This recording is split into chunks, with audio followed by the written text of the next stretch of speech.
What's going on, guys? I'm back fishing again at the same spot I usually go to, near these rocks, as you guys can see. I just caught myself a big surf perch. Couldn't get it on camera.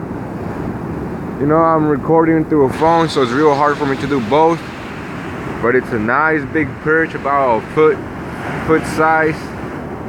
Let me show you guys.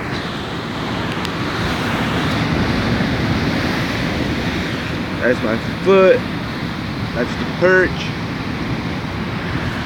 Real big once again, caught on a sandworm. Using a 15-pound line with a 3-ounce weight.